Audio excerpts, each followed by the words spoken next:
কোনো ফজিলত আছে?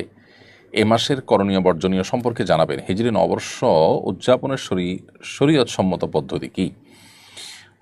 মুহররম মাসে আজকে প্রথম দিনটি গত হলো, অর্থাৎ 1447 হিজরি সালের প্রথম দিনটি আজকে গত হলো এবং ইতিমধ্যে দ্বিতীয় তারিখ অর্থাৎ 2রা মুহররম শুরু হয়ে গেছে। তো এই মুহররম মাসটি বছরের হিজরি বর্ষের প্রথম মাস। এই মাসটির নানান তাৎপর্যপূর্ণ দিক আছে। সবচেয়ে গুরুত্বপূর্ণ তাৎপর্যের দিক হলো যে এটি সম্মানিত 4 মাসের একটি এবং সম্মানিত 4 মাসের মধ্যে সবচেয়ে সম্মানিত মাস। বলতে পারি রমজানের পরে সবচেয়ে ফজিলতপূর্ণ মাস হলো এই মাসটি সম্মানিত মাস, যে মাসকে নবী সাল্লাল্লাহু আলাইহি ওয়াসাল্লাম শাহরুল্লাহ বা আল্লাহর মাস বলে আখ্যায়িত করেছেন। যদিও সব মাসই আল্লাহর, কিন্তু এটির বিশেষ মর্যাদা এটা প্রমাণ করে আল্লাহর মাস বলাতে নবী সাল্লাল্লাহু আলাইহি ওয়াসাল্লাম পক্ষ থেকে। দ্বিতীয়ত হলো এই মাসের করণীয়। এ মাসে আমরা বেশি বেশি করে নফল রোজা রাখার চেষ্টা করব, কারণ নবী সাল্লাল্লাহু আলাইহি ওয়াসাল্লাম বলেছেন আফদালুস সিয়ামি বা'দা রমাদান শাহরুল্লাহিল মুহররম। রমজানের পরে সবচেয়ে উত্তম রোজা হলো আল্লাহর মাস মুহররম মাসের রোজা। দ্বিতীয়ত হলো এই মাসে আশুরার দিন রয়েছে, অতএব আশুরার দিন উপলক্ষে বিশেষভাবে 2 দিনব্যাপী রোজা রাখা, 9 এবং 10ই মুহররম অথবা আপনার 10 বা 11ই মুহররম, এই দুইটা দিন রোজা রাখা হলো সুন্নাহ।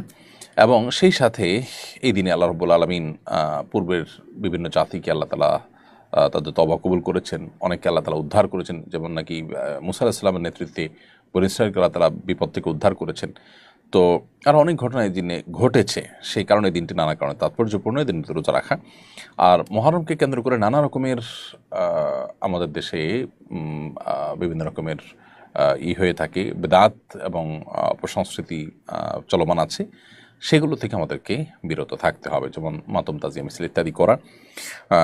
এই দিনে অর্থাৎ আশুরার দিনে কালবারাতি হোসেন রাদিয়াল্লাহু তাআলা নবী সাল্লাল্লাহু আলাইহি ওয়াসাল্লাম প্রিয় দৌহিত্র, তিনি শাহাদাত বরণ করেছেন নির্মমভাবে জালিমের হাতে।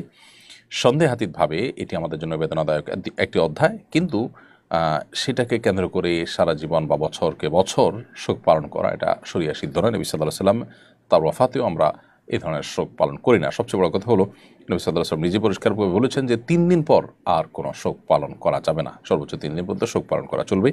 একজন নারী যিনি স্বামী হারিয়েছেন, স্বামী মারা গেছেন, তার তিনি 4 মাস 10 দিন পর্যন্ত শোক পালন করবেন। এছাড়া আর কোনো বছরকে বছর ধরে শোক পালন করার কোনো অপশন শরীয়তে নেই।